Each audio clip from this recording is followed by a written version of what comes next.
Alright, so the book tonight is Peter Pan. The story of Peter Pan. Okay? Okay. Alright, so here we go. All this has happened before, and it will all happen again. But this time it happened to Wendy, John, Michael, and Darling. And look whose book this used to be. Wait, hold it closer, we can't see. See it? It's too hard to see. Charles Woodruff. This font's small. Okay. You might just have to show them the picture closer, that's all. Yeah, well, trying to get it closer, but okay. It's pretty close, I don't know. Okay, so move on. Peter Pan chose this house because in it were people who believed in him. The boys made him the hero of all their nursery games. Wendy, the eldest, was the supreme authority on Peter Pan. Peter Pan is a boy who decided never to grow up. He lives far, far away in Neverland. Every night, Wendy would tell her brothers stories about Peter Pan's marvelous adventures with pirates and Indians. Peter Pan himself would often hide just outside the nursery window with the pixie Tinkerbell and listen to the stories. On this particular night, Peter Pan overheard Wendy telling her brothers some very unhappy news. Look, there's Tinkerbell right there. See her? Yeah. Okay. I'm afraid there will be no more stories. Mother and Father said that it's time I grew up. This will be my last night in the nursery. Peter couldn't let that happen. He burst into the room. Come on, Wendy. I'm going to take you with me to Neverland. You'll never have to grow up there. That sounds like fun. Peter Pan, oh, I just knew you would come, John, Michael. We are going to Neverland. But Peter, how will we get there? We'll fly, of course.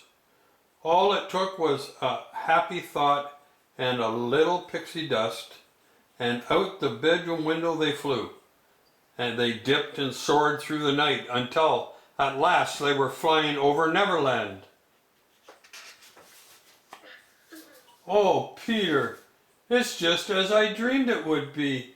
Look, Michael, there's a mermaid lagoon, and the Indian camp. And John, there's Captain Hook's pirate ship. John could hardly wait to cross swords with real pirates. What an exciting place.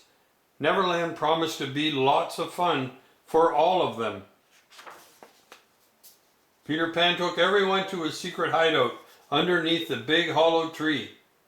The lost boys lived there too, and they were eagerly waiting Peter's return. Peter introduced them to Wendy. I've brought someone to be our mother. She's Wendy, and she can tell stories. John and Michael didn't want to hear any stories just yet.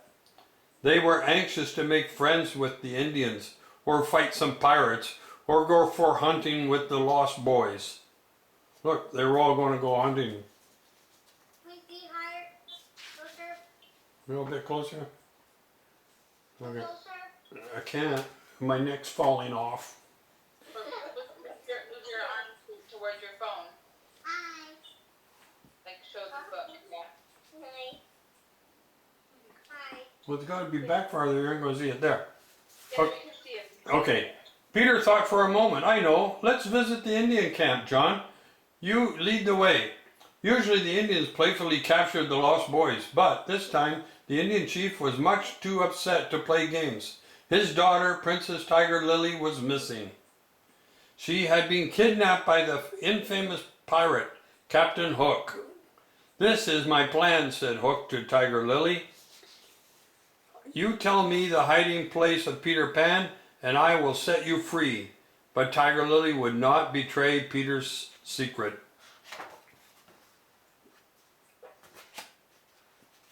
Wait a minute, 14. Stuck together here. Flying to the rescue, Peter Pan dumped Hook into the sea and returned Tiger Lily to her father. Captain Hook was furious. Blast that Peter Pan, I'll trap him if it's the last thing I do. Now let me see. I got it. I'll kidnap those brats, he calls them friends, and hold them here on my ship. Then Pan will have to come to see me. While Peter was away, Captain Hook captured Wendy, John, Michael, and the Lost Boys. The children were taken to the pirate ship and tied to the mast. They listened as Hook told them their fate. Now, my fine fellows, which will it be? Will you all turn pirates, or do you want to walk the plank and fall splash into the sea? Wendy proudly shook her head. We will never become pirates. Peter Pan will save us. He's coming. Captain Hook sneered at Wendy. So, you think Peter Pan will rescue you? All right, you walk the plank first. The captive boys watched fearfully as Wendy walked bravely off the end of the plank. You know where she went, eh? But Wendy's faith in Peter was rewarded. He swooped down and saved her from the sea. Captain Hook was furious. You won't fight me man to man. You always fly away like a cowardly sparrow. Nobody calls Peter Pan a coward. I'll fight you. And with one hand behind my back, you codfish. Peter grabbed a sword and landed on the deck. The two fought their duel back and forth, up and down the pirate ship. Finally, Peter got the upper hand. Admit it, Hook, you're a codfish. You win, Pan. I'm a codfish. Then Peter chased Hook and his pirates off the ship.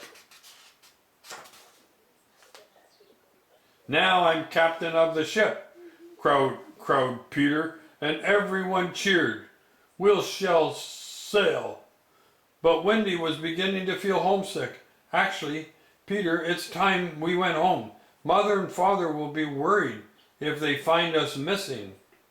Peter wouldn't like their guest to stay longer, but he knew Wendy was right. We'll fly you back to the ship, raise the anchor, and ready the pixie dust. Tinkerbell darted about, sprinkling pixie dust everywhere. The mighty ship magically rose out of the water and took to the sky. After Michael, John, and Wendy had been safely returned home, they watched the pirate ship sail silently back to Neverland. Peter and the Lost Boys waved goodbye. They weren't ready to grow up yet, explained Wendy. She put John and Michael to bed, then she settled down for her last night in the nursery. Wendy was smiling as she slipped into sleep. She would never forget the boy, Peter Pan, and the wonderful adventure they all had in Neverland. The end of the story, boys and girls. That's Peter Pan for you. How about it? Pardon me? Good book. Good book. We'll see you next week, what we bring.